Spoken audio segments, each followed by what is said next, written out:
le démon va utiliser les membres et éventuellement la parole de la personne pour s'exprimer. Devant Jésus, j'ai commencé à insulter, à grogner, à blasphémer contre lui.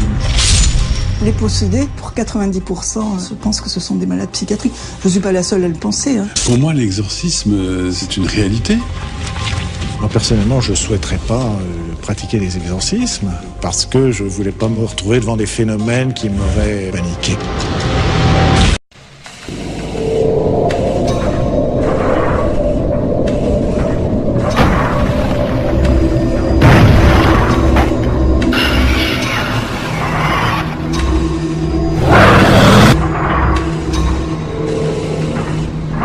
Libre de continuer mes enquêtes, de traquer la vérité sur tout cet ailleurs qu'on nomme paranormal.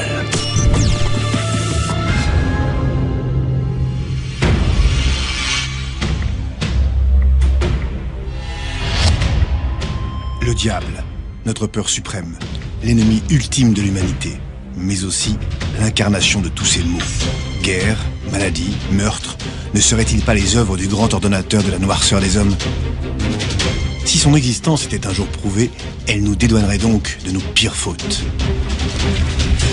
Shaitan, Satan, Lucifer, qu'importe son nom. De tout temps, les grandes religions l'ont toujours combattu, sans forcément le vaincre. Aussi, ce jour-là, hésitais-je avant de me lancer dans cette enquête angoissante. Mon but, savoir comment le prince des ténèbres se manifestait. Si l'emprise du démon était plausible, alors j'avais rendez-vous avec notre cauchemar le plus sombre. Et si tout ça n'était que pathologie psychiatrique empreinte de mysticisme, alors je m'apprêtais à plonger dans l'univers des dérèglements psychiques les plus dérangeants.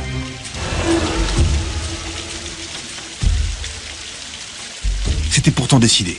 J'allais rouvrir l'enquête sur le mal absolu, Satan.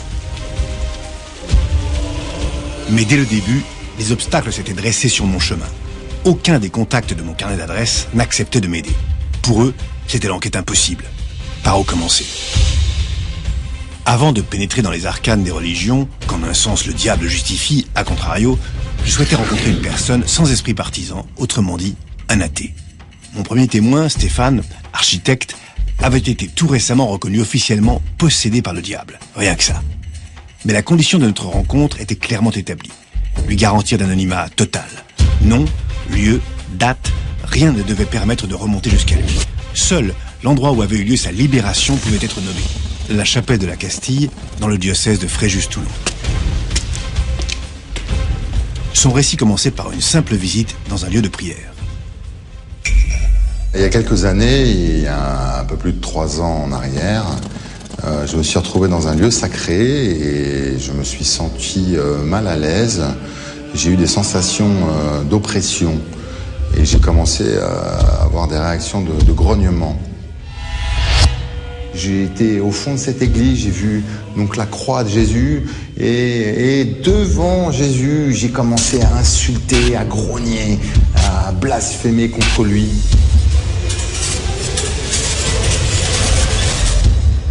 La crise est tellement violente que Stéphane, bien que non croyant, cherche auprès de l'église catholique un interlocuteur vers lequel il puisse se tourner. Je me suis rapproché du service officiel exorcisme catholique où j'ai eu un rendez-vous avec donc un prêtre exorciste. Le père Maxime m'explique que j'ai quelques liens avec le mauvais. Mauvais, le mot est lâché. Le père Maxime décide de suivre la procédure en commençant par une simple prière de délivrance censée apaiser n'importe quel esprit tourmenté. J'avais jamais prié et le père commence sa prière et fait une imposition des mains sur moi. Et à partir de cette imposition des mains, j'ai une réaction et je tombe au sol. J'ai une réaction de grognement. Et donc le père Maxime d'Arbomont arrête tout de suite, va chercher son confrère prêtre, le père Georges Berson, et il me demande de le suivre dans la chapelle. Il est très rare que le père Maxime interrompe une prière de la sorte. En 2013, à Paris, sur plus de 1500 consultations comme celle-ci, seules 3 personnes ont été emmenées dans la chapelle. pour se faire exorciser. La crise de Stéphane devait être réellement violente pour qu'il décide de s'en remettre à un exorciste. L'opération est réputée très dangereuse. Chaque année, des décès faisant suite à un exorcisme font la une de nos journaux.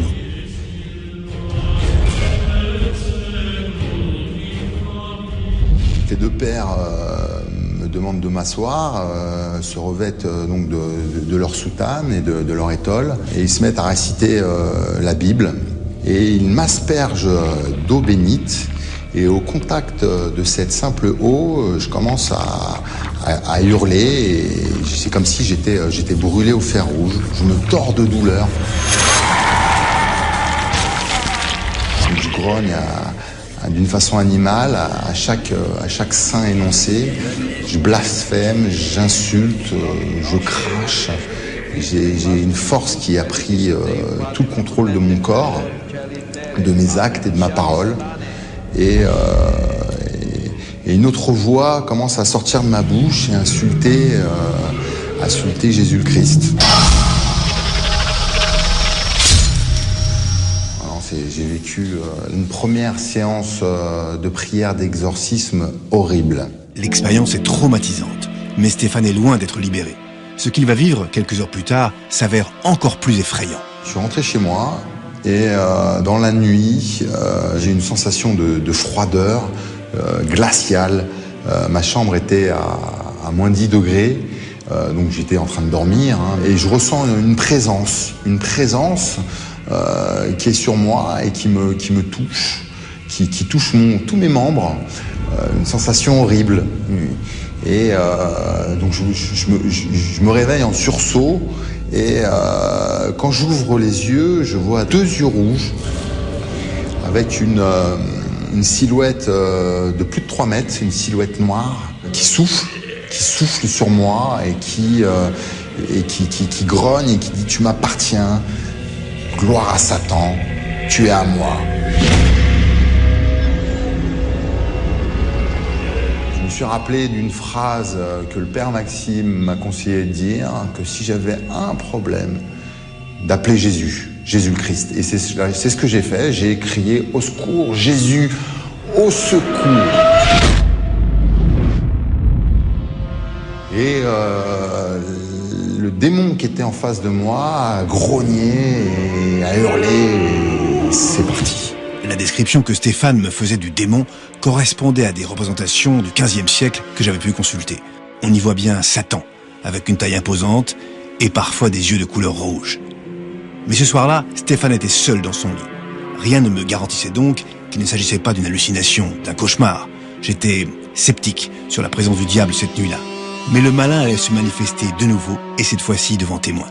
Sur les conseils de l'Église, Stéphane s'est fait baptiser afin de s'en remettre à une forme de protection divine permanente, censée tenir le diable à distance. J'ai été baptisé le 22 décembre 2013. J'ai eu des grosses manifestations d'ordre démoniaque. L'Assemblée, entre autres, a été sous choc. Et Satan criait à travers moi que j'allais pas recevoir le corps du Christ. Et j'avais 3 prêtres sur moi avec leur étole qui se sont bagarrés pour me faire communier. Une fois que j'ai reçu le corps du Christ, je suis tombé. J'ai ressenti cette puissance, la puissance de Jésus cette lumière intérieure, cet amour qui a transpercé mon corps. Ce jour-là, le diable aurait donc quitté le corps de Stéphane. Pour lui, une nouvelle page de son histoire allait enfin s'écrire. En sortant de mon entretien avec Stéphane, j'avais contacté sa mère, qui était présente le jour du baptême. Si elle m'avait bien confirmé que tous les événements s'étaient bel et bien produits, elle n'avait malheureusement pas voulu témoigner. Curieux de savoir si de tels phénomènes avaient déjà eu lieu, je retournais à mes archives où je retrouvais toute une série de témoignages, dont celui de Chantal. En 2010, voici ce qu'elle confiait au micro d'une journaliste. Ça a commencé par des pointes qu'on m'enfonçait dans le ventre, des douleurs partout, comme si on me soulevait par la tête, comme si on m'étouffait, qu'on m'étranglait. À la limite, quand on a une maladie, je veux dire un cancer ou autre chose, quelque chose de plus grave, on sait contre quoi on se bat. Là, on se bat avec l'invisible. Ça m'a mené quand même dans un hôpital psychiatrique. J'ai eu la chance de tomber sur un bon psychiatre qui comprenne ça. À la différence de Stéphane, c'est donc le corps médical qui avait envoyé Chantal consulter un exorciste. Sur cette bande-son inédite, un micro avait pu enregistrer un des exorcismes de Chantal, lui aussi pratiqué par un prêtre de l'église catholique. Nous croyons que tu es présente dans cette hostie consacrée par le prêtre et t'as délivré de leurs liens toutes ces foules qui venaient vers toi. Aujourd'hui, Seigneur, je te prie pour Chantal. Parcours toute sa vie, depuis sa conception jusqu'à ce que... Cette séance d'exorcisme était glaçante. Et par ailleurs, j'étais dans l'incompréhension la plus totale. Pourquoi les psychiatres s'étaient-ils avoués vaincus devant le cas de Chantal? Devant quel phénomène la médecine est-elle impuissante au point de s'en remettre à la religion? Les médecins me devaient quelques explications. J'espérais que Mireille Robinson, qui collabore régulièrement avec le prêtre exorciste de son diocèse, puisse m'apporter des réponses. Les possédés, pour 90%, je pense que ce sont des malades psychiatriques. Je ne suis pas la seule à le penser, hein. Je connais plusieurs exorcistes qui disent la même chose. Des psychiatres m'avaient expliqué que les symptômes manifestés par les possédés ressemblaient à ceux de l'hystérie. Vers la fin du 19e siècle, Jean-Martin Charcot, un médecin mondialement reconnu exerçant à l'hôpital de la Pitié-Salpêtrière, avait pour habitude de faire venir dans son amphithéâtre des femmes hystériques. Ces femmes, exhibées telles des bêtes de foire, commençaient alors à convulser, à se tordre dans tous les sens, et allaient même jusqu'à vociférer comme des animaux. Alors on peut se poser réellement la question, est-ce que cette personne qu'on exorcise n'est pas tout simplement en train de nous faire une grosse crise d'hystérie? Le problème, c'est que ce sera souvent une réponse a posteriori. La personne hystérique, elle va rester hystérique, elle va vous faire des crises. Et c'est arrivé d'ailleurs que certains prêtres s'épuisent à exorciser, ça marche jamais, puisque ce ne sont pas des vrais possédés. Ce sont des gens qui veulent qu'on s'intéresse à eux. Mais les experts rapprochent aussi la possession d'une autre maladie, la schizophrénie. Le schizophrène, c'est quelqu'un qui est coupé du réel, et vous allez avoir des symptômes, et ce symptôme principal, c'est le délire. C'est pour ça qu'on dit qu'ils sont fous, hein, parce qu'ils sont délirants, et dans ce délire, souvent, le délire est fourni par des hallucinations. Hallucinations visuelles, auditives, ou alors, un mot barbare, synesthésique. Qu'est-ce que ça veut dire, synesthésique? Ça veut dire au niveau de ce qu'on sent, c'est-à-dire ce sont des gens qui vont vous décrire que des fluides ou des ondes passent dans leur corps. J'étais curieux de savoir ce que pensait le docteur Robinson du cas de Stéphane. Était-il hystérique, schizophrène ou bien autre chose? Alors, de deux choses l'une, ou Stéphane est effectivement un schizophrène, il a des hallucinations visuelles et synesthésiques puisqu'il sent du froid, donc tout ça c'est du subjectif. Il voit deux yeux rouges, là aussi c'est du subjectif. Stéphane schizophrène? Possible. Mais un détail ne collait pas. La phrase qu'il prononce, hein, c'est « Jésus-Christ, tu es mon sauveur, viens à moi en aide ». Alors, s'il est schizophrène, ça ne va pas pouvoir le guérir. Même s'il y croit à ce qu'il dit, il ne peut pas avoir l'influence sur son cerveau. S'il s'agit d'une hystérique ou d'un hystérique, ce n'est pas la même chose. C'est-à-dire que une hystérique, elle, en prononçant sa phrase et en y croyant vraiment, elle pourra guérir. Si Stéphane peut s'auto-persuader, alors il n'est ni totalement schizophrène, ni totalement hystérique. Il pourrait donc bel et bien appartenir aux 10 autres % de ces malades qui, comme Chantal, restent des mystères psychiatriques. J'ai consulté un psychiatre pendant 1 an, ça n'a rien donné. Je ne pense absolument pas que la médecine puisse tout expliquer. Il y a des médecins qui se targuent, hein, de cela. Et puis quand ils ne peuvent pas expliquer, ils disent « un jour, la science expliquera ». Je n'allais pas attendre que la science explique rationnellement les symptômes de Stéphane. Et avant tout, je voulais rencontrer physiquement une personne qui avait vu le diable quand il se manifestait chez Stéphane.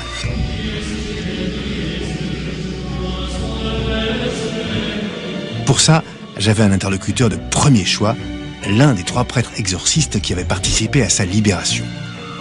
Entré dans les ordres après une formation d'ingénieur très rigoureuse à l'école centrale, le père Fropeau comptait à son actif plus de 90 victoires sur le démon. Avec un tel palmarès, il devait forcément avoir l'œil pour reconnaître les signes extérieurs d'une emprise maléfique.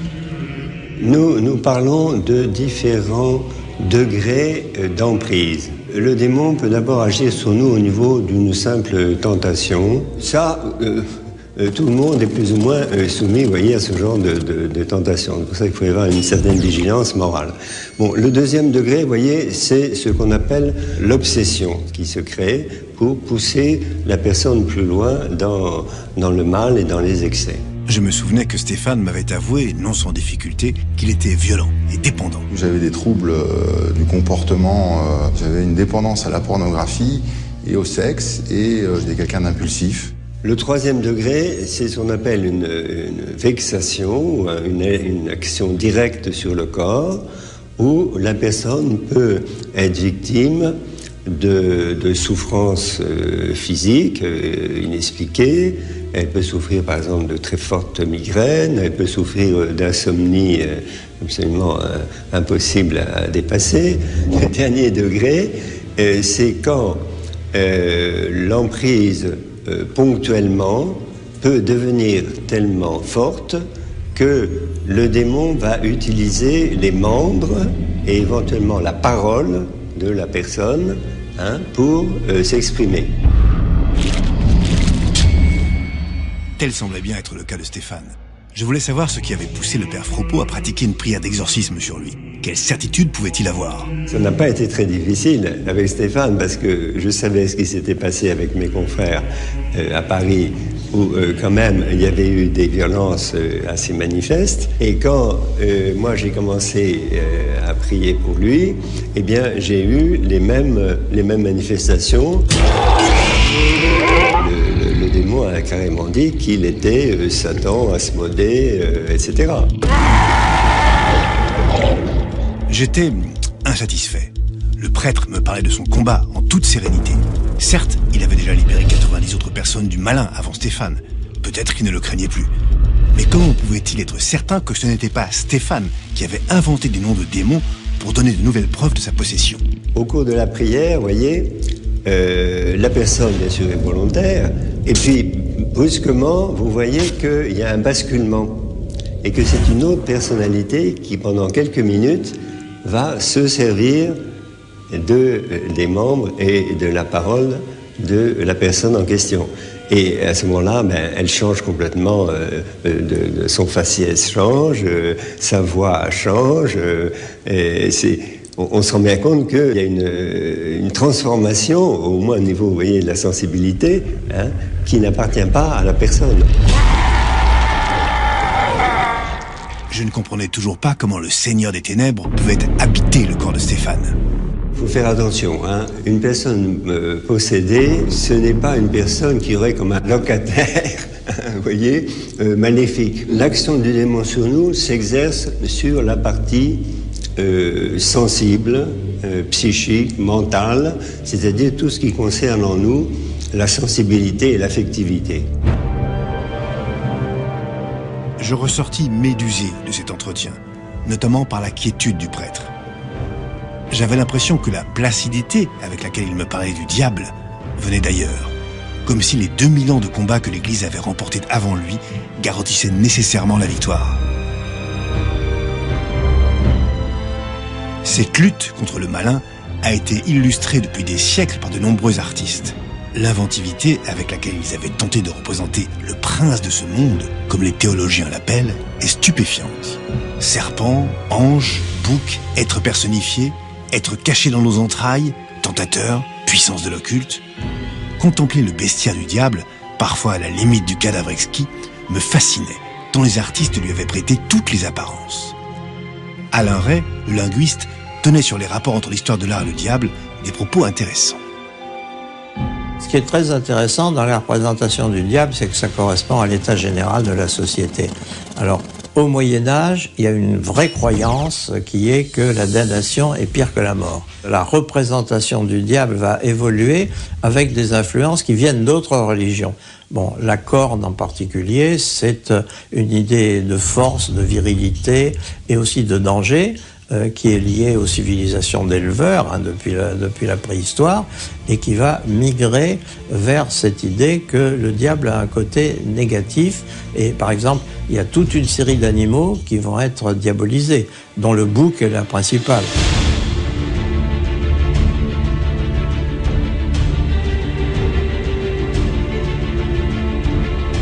Même si de nombreux artistes lui ont prêté des apparences bestiales, beaucoup d'autres lui ont conféré les attributs d'un ange. Le diable chrétien va être identifié à un ange qui a manqué à ses devoirs et qui, par orgueil, a voulu s'opposer à Dieu et se prétendre l'égal de Dieu alors qu'il en est la créature. Et Dieu le punit, donc ça va devenir l'ange déchu. Et l'ange déchu, il va être précipité du ciel sur la terre, et sur la terre, il va faire le mal. Les anges, on leur attribue des ailes d'oiseau, ce qui est dans la nature, alors qu'on est allé chercher un organe ailé, mais qui soit pensé comme négatif ou dangereux, et c'est les chiroptères, les chauves-souris. Et à ce moment-là, on a trouvé la bonne représentation du diable. Pour autant, il ne faut pas oublier que les artistes ont longtemps travaillé sur commande de l'Église. Et l'intérêt de leur représentation du diable a largement dépassé la simple dimension esthétique. Le diable sert à quelque chose. S'il n'y a pas de diable, on a beaucoup plus de difficultés à affirmer l'existence de Dieu. En le représentant, on le fait exister. Et c'est ça qui va justifier des pratiques comme l'exorcisme, mais aussi des pratiques comme la répression.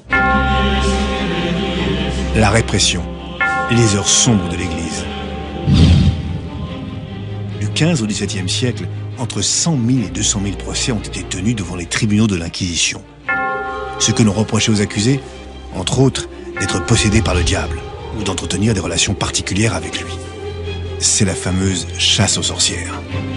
Les chiffres varient, mais de trop nombreux accusés y ont laissé la vie. Et pour cause, les techniques pour prouver la possession maléfique étaient des plus expéditives. À de nombreuses reprises, des femmes ont été ligotées puis jetées à l'eau. Si elles arrivaient à éviter la noyade, c'est parce qu'elles étaient complices de Satan. Elles étaient alors brûlées vives. Si elles se noyaient, c'est que ces malheureuses étaient innocentes. On le sait aujourd'hui, cette justice arbitraire contribue à maintenir en place le pouvoir politique de l'époque et à préserver l'unité de l'Église.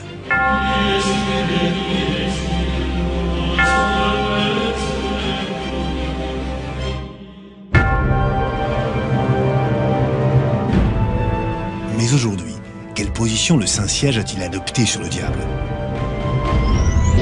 Pour répondre à cette question, je pris la route de la cathédrale de Grenoble. Monseigneur Guy de Kérimel m'y avait donné rendez-vous.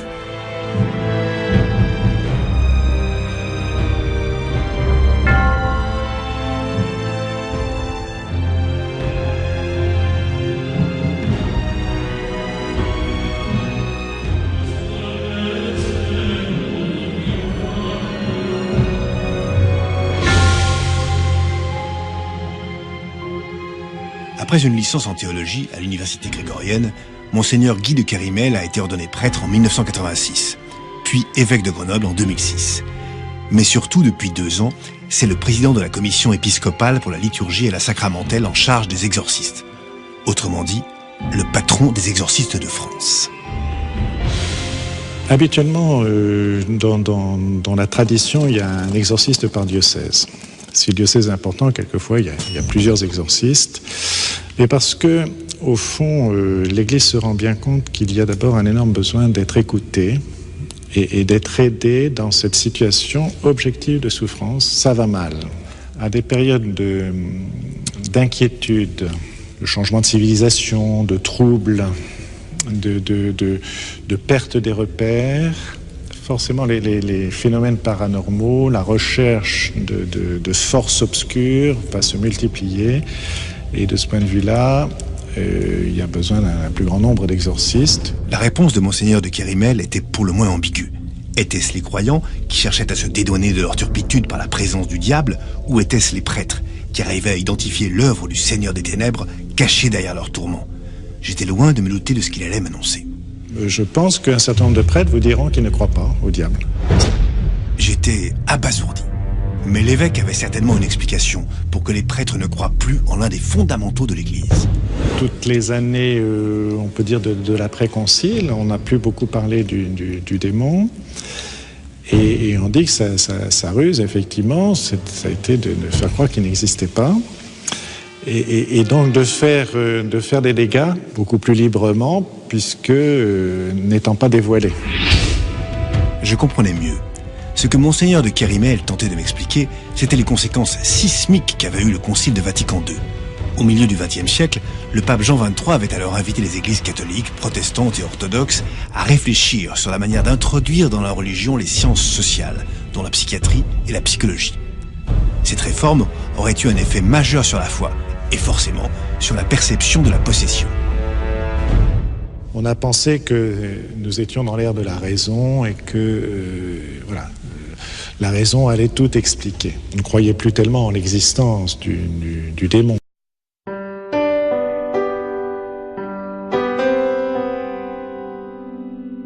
Du malin. Et chez un certain nombre de prêtres, c'était une manière symbolique de parler du mal qui opprime la personne humaine. Aujourd'hui, on se rend compte qu'il y a beaucoup de souffrance. Je pense qu'il y a aussi une revanche de l'irrationnel depuis un certain nombre d'années. Cet entretien me laissait songeur. L'Église avait souhaité s'en remettre à la raison, mais un certain nombre de prêtres n'ont jamais partagé cette vision édulcorée du diable.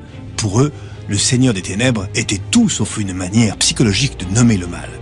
Et il n'a pas fallu attendre longtemps pour que l'Église reprenne le combat, avec en première ligne le pape. C'est ainsi qu'au tournant du siècle, Jean-Paul II a redoublé d'efforts pour contrer les forces obscures. Premier fait d'armes, renouveler le rituel d'exorcisme qui était resté inchangé depuis 1614. Les prêtres exorcistes pouvaient ainsi rentrer dans le 3e millénaire avec un rite transformé, bien moins théâtral que le précédent. Mais impossible d'en savoir beaucoup plus. Ce rituel, l'Église voulait le conserver secret.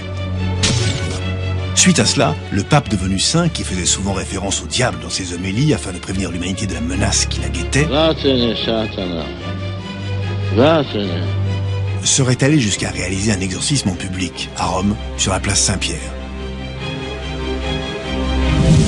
Plus récemment, c'est le pape François qui aurait été surpris en plein exorcisme.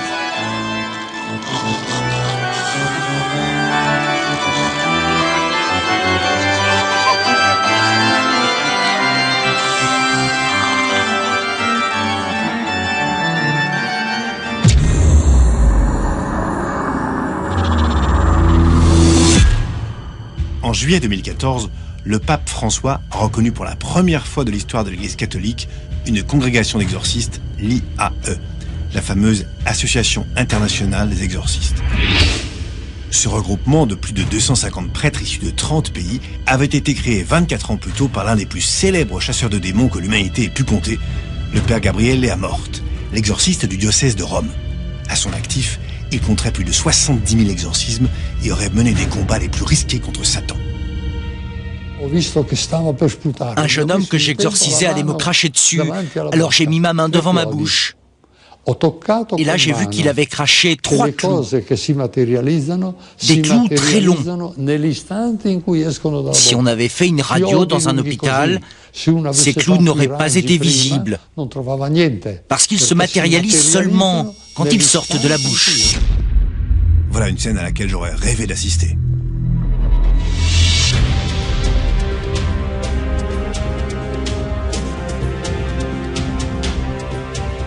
C'était certainement à cause de déclarations comme celle-ci que le pape François avait décidé de reconnaître l'association des chasseurs de démons. Mais je voulais comprendre pourquoi il l'avait fait maintenant, alors qu'elle avait déjà 24 ans d'existence. Je décidai donc d'appeler un prêtre exorciste, mais celui-ci avait requis l'anonymat. Ce que fait le pape François, il veut remuer, et c'est vraiment un bon moyen de remuer cette réticence parfois, pratiquer l'exorcisme, ces hésitations qu'il y a autour du démon. Le démon existe, il n'existe pas. Voilà. Mais là, ça veut redire l'affirmation que le démon, il agit aujourd'hui comme hier et il sera comme demain. Le pape François voulait donc redonner confiance aux prêtres de l'Église catholique qui douteraient ou qui auraient des réticences. Cette explication me rappelait une confidence que m'avait faite Monseigneur de Kérimel. Chez les exorcistes, vous avez une variété de tempéraments, d'éducation, de culture, qui font qu'ils vont réagir différemment. Moi, personnellement, je ne souhaiterais pas pratiquer les exorcismes, mais si j'avais été nommé par mon évêque exorciste, je ne sais pas comment j'aurais fait. Peut-être que pour éviter les ennuis, j'aurais jamais trouvé le démon nulle part. Voilà. parce que je ne voulais pas me risquer à me retrouver devant des phénomènes qui m'auraient perturbé ou paniqué, je ne sais quoi. Même un prêtre exorciste pourrait être effrayé par le démon? Surprenant. À cette occasion, il m'avait aussi confié ses doutes au sujet des exorcistes d'aujourd'hui. Celui qui pratique les exorcismes à l'appel, bon, je dirais prudence, qu'est-ce que ça veut dire derrière? Enfin, effectivement, ou alors il y a une concentration de démons, là, justement, qui sont attirés par lui et qui attirent les personnes à lui. Qu'un exorciste n'en pratique jamais, ça me pose des questions aussi. Mais peut-être que l'aiguillage des personnes en souffrance se fait mal vers lui aussi. Vous voyez, il y a toutes les possibilités. Mais je me méfierais de porter trop vite des jugements.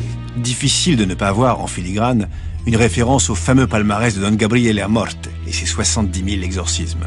Mais le fait est que l'Église catholique renforce effectivement son bras armé depuis plus d'une dizaine d'années.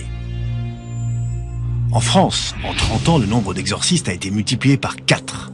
En Espagne, l'Église tente péniblement de rattraper son retard. Aux Philippines et aux États-Unis, ils recrutent aussi. En Colombie, la première école de formation du sous-continent a récemment ouvert ses portes. Et phénomène très particulier, au Mexique, les soldats du Christ sont entrés en guerre contre les narcotrafiquants. Pour eux, le pays est confronté à des attaques du Seigneur des Ténèbres. Corps découpés en morceaux, enfants réduits en esclavage ou en objets sexuels, les cartels mexicains sont aujourd'hui réputés les plus violents au monde. Est-ce là pour autant une manifestation d'une emprise maléfique? Bref, si j'avais quitté Monseigneur de Kérimel avec l'idée que les sciences sociales avaient réellement divisé l'Église entre deux approches du diable, l'une mystique et l'autre psychologique, je n'avais en revanche aucun doute sur le fait que l'Église intensifiait son combat. Après avoir mené cette enquête au cœur de l'Église catholique, j'avais besoin de me poser, de réfléchir. Je me rendais compte que beaucoup de choses que je pensais explicables rationnellement étaient dans les faits bien plus compliquées. Et puis, comment continuer mon enquête sur les traces du diable en restant dans le monothéisme? Les 3 religions du livre, l'islam, le christianisme et le judaïsme, se fondant sur des éléments communs, je ne pouvais pas continuer sur cette piste. Je ne voyais qu'une solution, élargir mon champ de recherche aux animistes.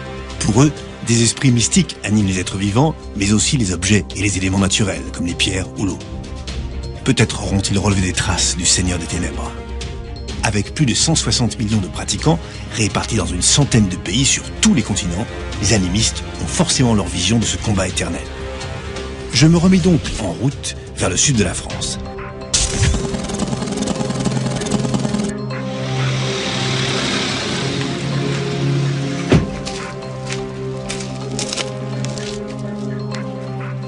On m'avait dit que Nancy Middle, anthropologue à l'université de Nice, pouvait m'apporter des réponses. Pour l'inciter à témoigner, je lui avais raconté les moindres détails de mon enquête. Elle s'était alors laissée convaincre, mais un peu réticente à me recevoir avec toutes mes énergies négatives, elle voulut d'abord procéder à un rituel de purification pour me nettoyer. Pourquoi pas?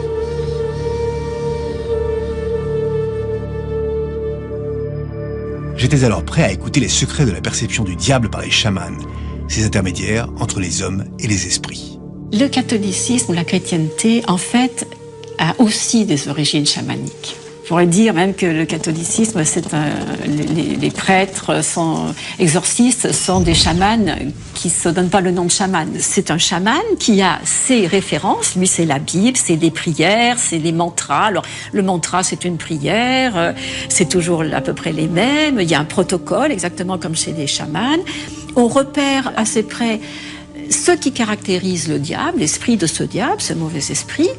Et puis c'est pareil avec la force du mantra, avec la force du chant, avec la force de la prière. Il envoie toutes ces bonnes énergies jusqu'à ce qu'il transforme dans le corps du pauvre malheureux quelque chose qui lui donne l'étincelle, qu'il est libéré.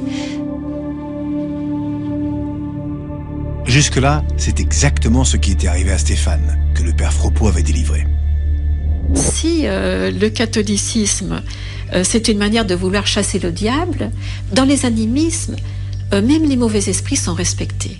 Ils sont respectés, je dirais même que si on peut aider un mauvais esprit à faire un peu du chemin pour être moins mauvais, on va le faire.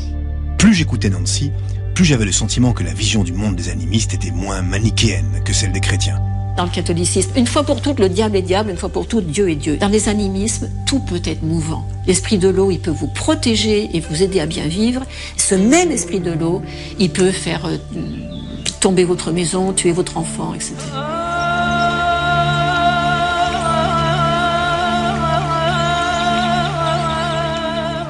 Mais Nancy allait m'apprendre la différence majeure entre les chasseurs de démons chrétiens et les chamans.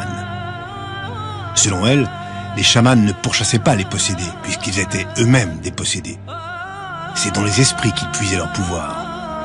Ce qui est intéressant dans le fait d'être possédé par un esprit, c'est que tous les chamans qu'on va rencontrer sont des gens qui ont cette capacité à être en relation avec des esprits qui font peur, avec des esprits qui protègent, avec des forces qui nourrissent, qui donnent une force formidable, une connaissance formidable. Donc c'est d'être proche de la créativité du chaos, de pouvoir y aller et de pouvoir en revenir avec un plus et pas une folie ou un moins.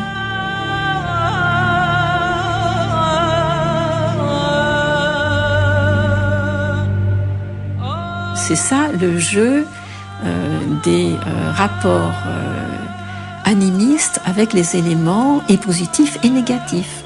Je comprenais mieux maintenant l'erreur des premiers anthropologues qui avaient assimilé la transe des chamans à des crises hystériques et schizophréniques. La schizophrénie, ça pourrait être dissocié et ne savoir pas réunifier ces aspects dissociés de la perception de la réalité ou de soi dans la réalité. Mais le chaman, lui, il le fait de manière volontaire et il utilise la capacité de se dissocier pour fabriquer de la guérison, alors que le schizophrène, lui, est malade. Le chaman, c'est un médecin, on pourrait dire c'est un médecin des âmes. Soigner les âmes.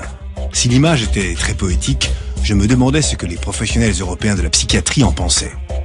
J'avais déjà eu l'avis de Mireille Robinson, mais elle n'était pas experte en chamanisme.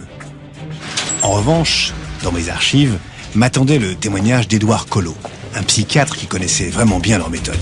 Et pour cause, il avait en effet suivi partout sur la planète l'un des plus grands anthropologues, Bertrand L., spécialisé dans la possession chamanique. Pour moi, l'exorcisme, c'est une réalité. Ce n'est pas une forme de médecine, c'est travailler avec le monde des esprits et faire en sorte que l'esprit du mal qui vous possède soit chassé, car l'âme peut être prisonnière d'un esprit, bien ou mal. Plutôt surprenant d'entendre le mot « âme » dans la bouche d'un psychiatre. Mais Édouard Collot n'est pas le premier. Carl Jung, le disciple de Freud, aurait même joué un rôle précurseur. Jung l'a théorisé en disant « je suis conscient d'un certain nombre de choses, et puis j'ai un inconscient ». Alors, qu'est-ce que c'est que cet inconscient? C'est quand je fais des choses que je ne voulais pas faire. Cet inconscient, c'est le premier niveau. C'est l'inconscient personnel, individuel. Le second niveau, c'est l'état de conscience modifié. L'exemple le plus simple, c'est vous êtes dans un transport, et puis vous partez dans une rêverie. Et puis, tout d'un coup, vous sortez de votre rêverie, et vous vous dites « j'ai oublié de descendre ». Donc ça, c'est le début d'un état de conscience modifié. Il y a une partie de moi qui suit là, et il y a une partie qui s'en va ailleurs. C'est-à-dire qu'à ce moment-là, je vais pouvoir percevoir des choses que d'autres personnes perçoivent. Car à un niveau collectif, il y a une sorte d'espace, on va dire, virtuel, dans lequel les pensées circulent. Ce serait donc dans cet univers d'inconscient collectif qu'un esprit pourrait prendre possession de notre âme. La conscience de la personne est recouverte par une autre, qui lui est plus puissante, a priori. Donc une âme infestée, un esprit infesté, une conscience infestée est une conscience qui ne s'appartient plus. J'avais du mal à admettre cette vision du monde. Mais je me souvenais que Freud avait été très critiqué quand il avait théorisé le fait que l'homme n'avait pas la pleine conscience de ses actes. Aujourd'hui, remettre en cause l'existence de l'inconscient paraît impossible. Peut-être en sera-t-il de même un jour pour le monde des esprits. Ma recherche des traces de l'existence du diable ne pouvait pas en rester là. J'avais bien une dernière idée, mais de là à passer à l'acte, je devais l'avouer, j'avais peur. Parce qu'à ce point de mon enquête, mon ultime solution était d'aller voir de l'autre côté du miroir. de rencontrer non pas une personne qui luttait contre le démon, mais quelqu'un qui lui vouait un culte, un prêtre satanique. À l'écoute des propos du journaliste François Angelier, j'avais pu comprendre pourquoi des individus avaient décidé de s'en remettre à Satan.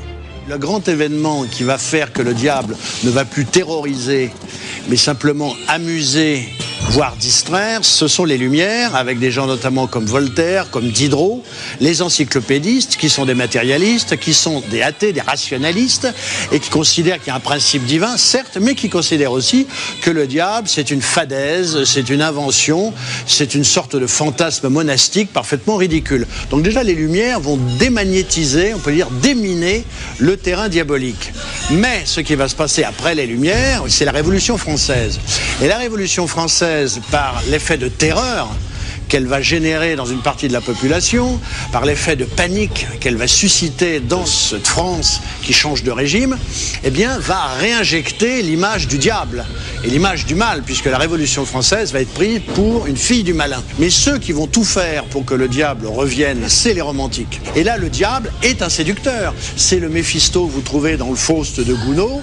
C'est un personnage flamboyant, viril, ardent, puissamment séduisant, qui a tout pour tenter et attirer les hommes vers la chute, vers l'abîme. Donc à partir de ce moment-là, ça n'est plus une espèce de diable un petit crapaud, ça n'est plus un diable terrorisant, c'est un diable fascinant, et on peut dire que ce goût de l'abîme, il y renaît avec le romantisme. Si des gens se donnaient avec plaisir au culte du diable, pour ma part, j'avais de grosses appréhensions à rencontrer un sataniste, depuis que j'avais entendu le récit d'un agent secret qui avait infiltré des sectes sataniques. Beaucoup de gens se posent cette question. Pourquoi les renseignements généraux s'occupent des sectes satanistes? C'est le seul service qui s'en occupe. Et malheureusement pas assez. Et parce que si l'on regarde bien, je vois, moi, avec ce que j'ai vécu, on n'était pas assez nombreux pour s'occuper de ce fléau qui est très grave. On s'est aperçu que les sectes sataniques sont différentes. Moi, j'en ai répertorié à peu près 3 sortes. Les premières, je les appellerais les sectes sataniques, les vraies. Celles qui se revendiquent de la Bible de Satan, qui a été écrite par Anton LaVey. Donc ça, ce sont pour moi les purs, les vrais, ce qu'on pourrait même presque dire, entre guillemets, les religieux, et ce que certains appellent même le néo-satanisme occulte. Ensuite, la deuxième catégorie, ce sont les satanistes syncrétiques, ceux que moi j'appelle le satanisme maison. Ce sont les jeunes qu'on le retrouve dans ce milieu-là. Ça accapare tout un ensemble de doctrines différentes. Ça peut partir de la magie, astrologie, alchimie, spiritisme et bien sûr la musique du diable, la musique de Satan, le black metal. Et la troisième, bien sûr, c'est celle que je considère, moi, la plus dangereuse parce qu'elle est animée par les charlatans, par les opportunistes, par les gourous manipulateurs. Ce sont des gens qui se font passer pour des êtres surnaturels, qui ont une puissance qui leur a été envoyée par Lucifer ou Satan, et ils profitent de la vulnérabilité des gens pour faire de l'argent. Et au cours de son infiltration, il avait été confronté à des situations des plus horribles. Une affaire pour laquelle j'ai été le maître d'œuvre, c'est une profanation qui s'est produite dans un cimetière, dans un petit village qui s'appelle Mayolas. Ce cimetière a subi les affres du satanisme. Les jeunes sont arrivés, ils ont tout cassé. Et puis, ils s'en sont pas arrêtés là, ils ont ouvert les caveaux, ils ont exhumé des corps, ils ont arraché la tête à ces cadavres. Quand on voit qu'ils sont partis avec ces crânes, qu'ils sont partis même avec des ossements, quand on sait qu'il y avait même le corps d'un bébé, ça fait bondir. On a fait une perquisition et là, on a trouvé tous les crânes sous les lits, il y avait des ossements, il y avait même encore, malheureusement, je suis obligé de le dire, des morceaux de chair qui étaient accrochés à ces crânes et à ces ossements. C'était quelque chose d'effroyable. Et selon lui, l'horreur ne s'arrêtait pas là. Il avait tenu à me raconter une autre affaire. C'était un jeune qui appartenait c'était le Club des 6. Il y avait un gourou qui était le manipulateur de ces jeunes. C'était des mineurs en plus. Et un jour, il leur a dit que pour plaire à Satan, il fallait qu'un des 6 se désigne pour se suicider. En se suicidant, il apportait donc une certaine satisfaction à Satan, à Lucifer, et il y en a un qui s'est décidé. Il a levé la main, il a dit « moi je vais le faire ». Et il s'est préparé, il l'a fait, il s'est jeté dans le vide.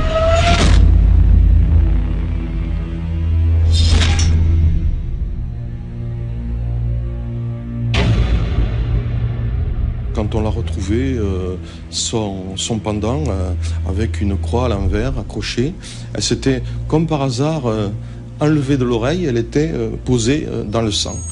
Donc on se pose la question, est-ce qu'il y a eu une manipulation après de ses copains ou du gourou qui a enlevé le pendant de l'oreille de ce gamin qui s'était tué pour le mettre dans le sang? Parce que le sang a beaucoup de puissance chez les satanistes.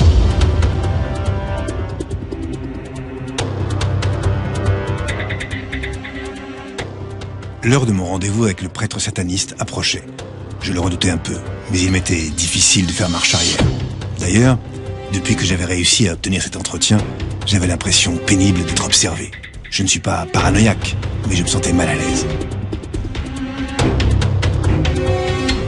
Maître Neckers m'avait donné rendez-vous dans un parking, et je devais venir seul. Toujours cette méfiance, ces mystères. Je ne savais même pas à quel type de sataniste j'allais avoir affaire. J'aurais préféré que Gilbert Abbas des services secrets puisse m'accompagner. Lui, il aurait su.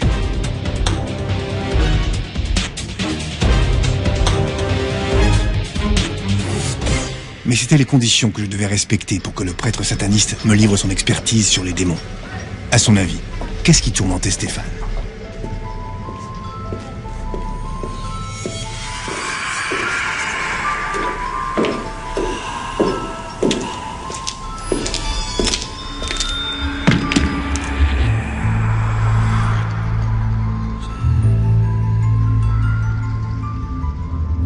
Lors des exorcismes, il y a eu 3 entités de démons qui ont été révélées. Satan, Belzéboul et Asmodée. Alors Asmodée est particulièrement puissant parce qu'il est haut dans la hiérarchie infernale. Il commande 72 légions.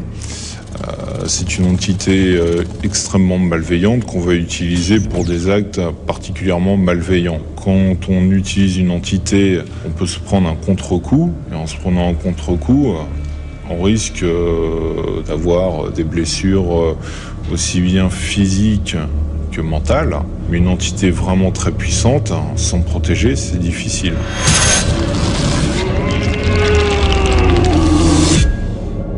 Admettons. Le prêtre sataniste serait capable d'invoquer les entités les plus puissantes.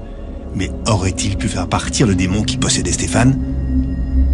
En tant que sorcier sataniste, pratiquant donc la sorcellerie sataniste, j'aurais procédé à un exorcisme qui aurait sans doute fonctionné, probablement de manière moins douloureuse. Étant donné qu'on trempe vraiment dans le milieu, qu'on travaille avec les entités, ce qui n'est pas le cas de l'Église au sens large, qui, elle, travaille avec des entités de nature plus angélique, si on peut dire. À l'entendre, le combat entre le bien et le mal ne se déroulait plus uniquement au niveau des entités, mais bel et bien sur Terre. L'Église et les satanistes étaient eux aussi en guerre. Et dans cette lutte, je me demandais jusqu'où s'étendaient les pouvoirs du prêtre. À quel point sa prétention à domestiquer les entités maléfiques pouvait-elle bien s'étendre ?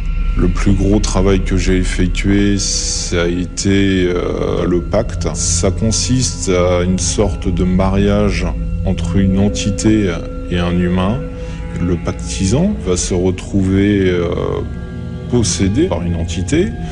Et cette entité va lui apporter un pouvoir très important, par exemple la richesse. Néanmoins, au bout d'un certain temps, l'entité, on ignore ce qu'elle fait de la personne et comment elle va la tuer.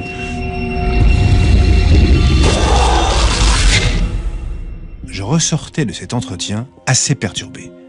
Même si je m'interrogeais sur l'étendue réelle de ses pouvoirs, toute notre discussion s'était déroulée dans une atmosphère que je n'avais jamais ressentie jusqu'à aujourd'hui. Est-ce que cela venait de son aura ? Est-ce que cela venait d'ailleurs ? Difficile à dire. Quelques jours après notre rencontre, je reçus un témoignage dont l'expéditeur me disait qu'il devrait nuancer mes conclusions. On n'est pas obligé de croire ni à Dieu, ni à diable. Mais à partir du moment où il y a des gens qui sont possédés, il y a évidemment un besoin de se libérer de cette possession, et par conséquent, il y a un marché. Dès qu'il y a un besoin, il y a un marché, et en face du besoin, en face de la demande, il y a une offre. C'est tout simple. Les évangélistes sont rentrés sur le marché avec des séances d'exorcisme public télévisées, donc très spectaculaires. Et cela a entraîné un retour de l'exorcisme dans les autres religions, et notamment dans le christianisme. Et pour illustrer le témoignage de Philippe Simoneau, mon contact m'avait joint la vidéo d'un exorcisme collectif pratiqué par un prêtre évangéliste français. Un événement qui serait loin d'être isolé. Le feu de Dieu est en train de brûler maintenant sur l'autel. Reçois maintenant, le feu de Dieu est là, le feu de Dieu est là, le feu de Dieu est là, le feu de Dieu est là, l'onction de Dieu la touche maintenant. Satan, diable impur, je viens contre toi, lâche maintenant. Au nom de Jésus, maladie, je viens contre toi maintenant, lâche, sors. Ces cérémonies sont en plein essor en France, mais aussi partout sur la planète. Elles appartiennent au renouveau charismatique qui a placé au cœur de sa foi le don divin de guérison et donc, par la même occasion, l'exorcisme. Après ces mois d'enquête, j'en arrivais à me dire que le diable s'inscrivait dans un système religieux de croyance. L'Église, depuis toujours, se mobilise contre son rival, son miroir sinistre. Pas de diable sans Dieu, on y croit ou pas. Mais objectivement, des témoignages comme ceux de Stéphane et de Chantal restent inexpliqués par la science. En tout cas, ce concept, quel que soit son nom, a marqué l'humanité au plus profond de ses entrailles. Aujourd'hui, il existe bel et bien pour les centaines de milliers de personnes qui agissent en son nom ou qui luttent contre lui. Les exorcistes ont de beaux jours devant eux.